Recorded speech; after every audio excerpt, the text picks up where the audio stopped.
Welcome to Latina Role Models. My name is Leticia Miller, and today's guest is Gisabel Sariol.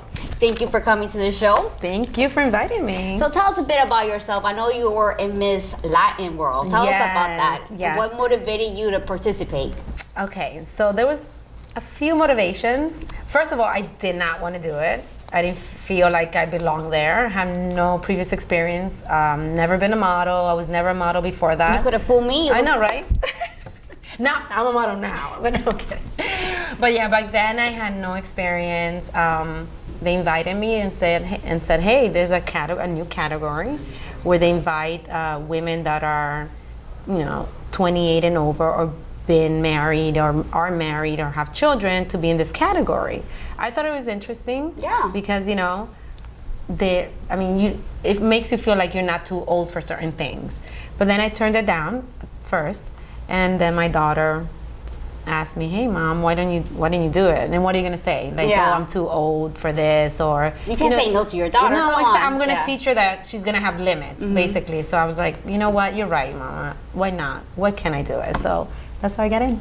Well, that's awesome. Yeah. But since you were a pageant, I'm gonna ask you 3 fun questions. Okay. But there's rules, though. Ready? You have to answer as quick as possible. Oh wow. But the first thing that pops up. Oh ready? God, that's gonna be. Yeah. If you were a pet, what pet would it be? I'll be a Chihuahua. If you can only eat one thing for the rest of your life, what would it be? Oh God, potatoes. Okay, and who is your favorite Disney movie? Favorite Disney princess, I'm sorry. My favorite Disney princess, Cinderella. I love Cinderella. Yes, that's me. So, how did it feel to win? Like walking down the stage and having somebody put the crown on your head? It was honestly, I didn't know I was gonna get that emotional. At the end, I just wanted to be over. Like I want this to be over with. I think I wanted to do a good job. I never expected to win, just because I didn't have the experience. There were girls there that in my category that participate in pageants before. They were Miss Universe. They participated for Miss Universe and things like that. So when they actually announced first I came out to the top 5, and that was a shocker. So I was like, okay, I'm in the top 5. And then they kept calling out names, and I was still on stage. Then I'm like, okay, I could win this thing. Then I'm gonna win this thing. I think I could win this thing. So when they announced my name, it was a little bit emotional. It did. It did get to me. So was your daughter like? My whole family was there. Oh, okay. My daughter was crying. I mean, there was way more people than I expected. I mean, you saw Winston in the audience. Jerry Rivera was there. And I think people that were famous people, singers, and I'm like, okay, it was unreal. Yeah, this is more than what I expected, and I better do good, and hopefully, I come out in the top 5. But yeah, I won, and that was. What was the hardest part? The hardest part, I think, is just realizing that, getting the confidence when you don't feel confident, and the part of the questions with the judges. So we meet up with the judges the day before. We do everything we do that night, we do it by ourselves the day before for the judges only. So that was tough. It was really, when you think about pageants and you think, oh, these pageant girls, maybe, they have like a reputation of, or being like airheads or whatever. No, they actually, I've done some difficult things in my life. And that probably was one of the most difficult things I've ever done. And just a part of the interview with the judges, I think they want to test your intelligence and your charisma. And I felt like, if I make them laugh, that's good. So that was my goal. Let me make them laugh. So it kind of worked. So that was the hard part, just the interview and just getting the confidence when I didn't feel confident. Well, congratulations on winning. Thank you. So I have a silly question. How do you do the pageant wave? Well, that's a myth. Okay. I was like, how do you do it? Like this. Like this? But we don't do. We were joking around. Do you do like a capping or like? Well, no. I just don't go like this. Okay. So there you have it. There you go. Perfect. We never really used that at all. Okay.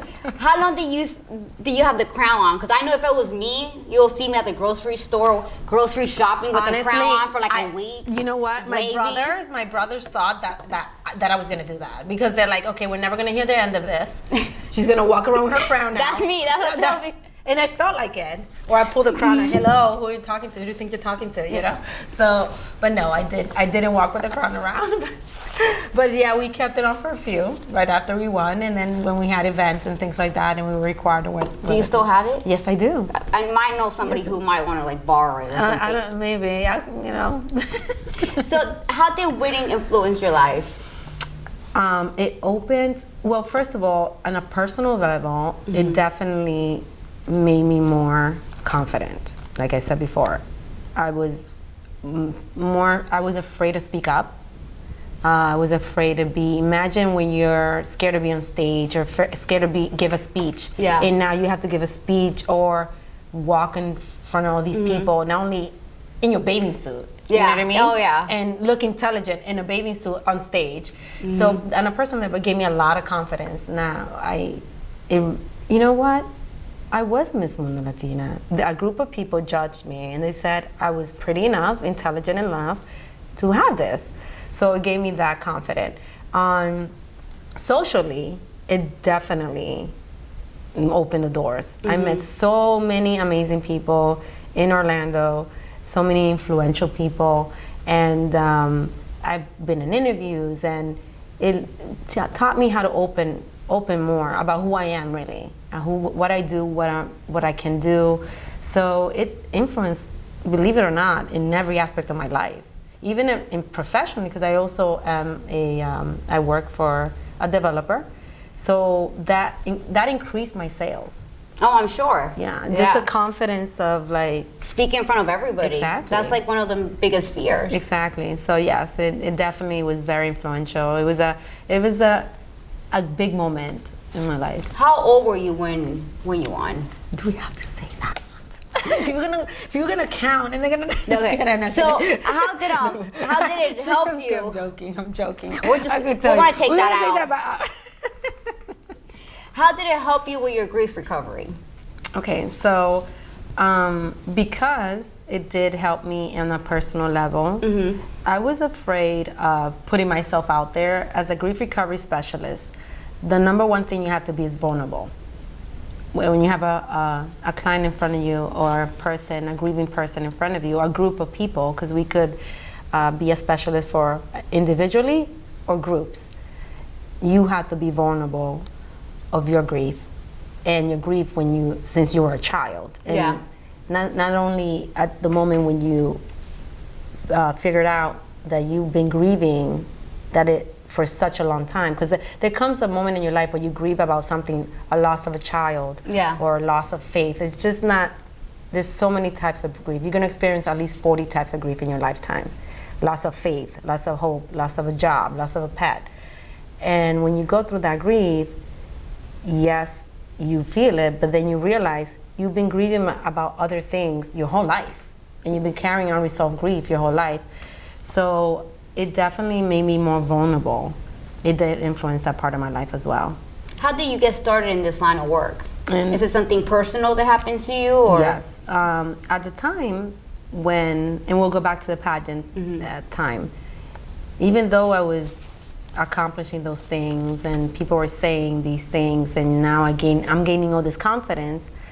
When I gained all this confidence, I left a very emotional, abusive relationship because I felt more confident. Yeah. So I was grieving.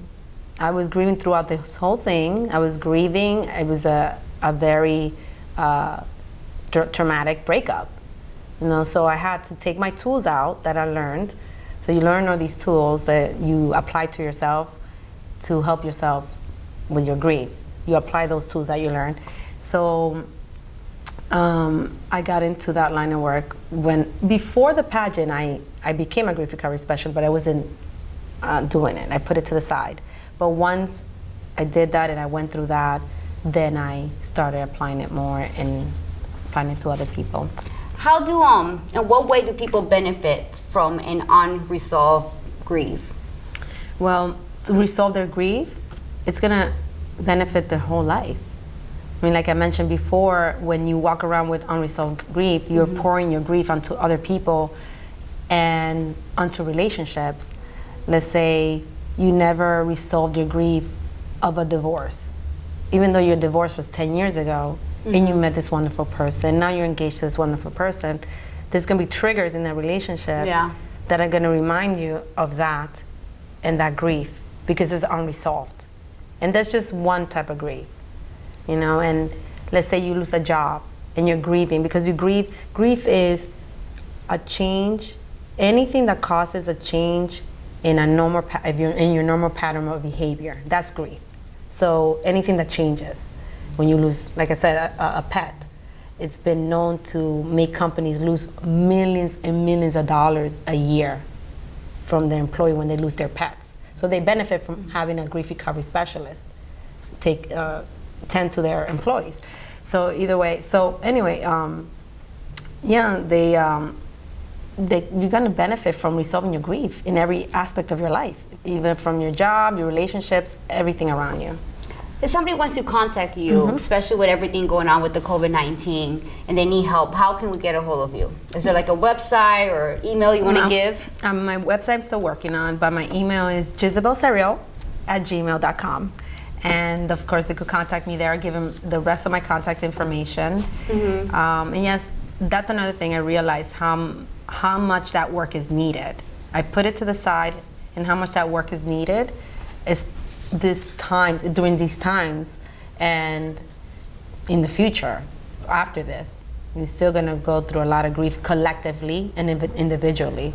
So that's what made me come out and say, you know what, I need to come back as what I do.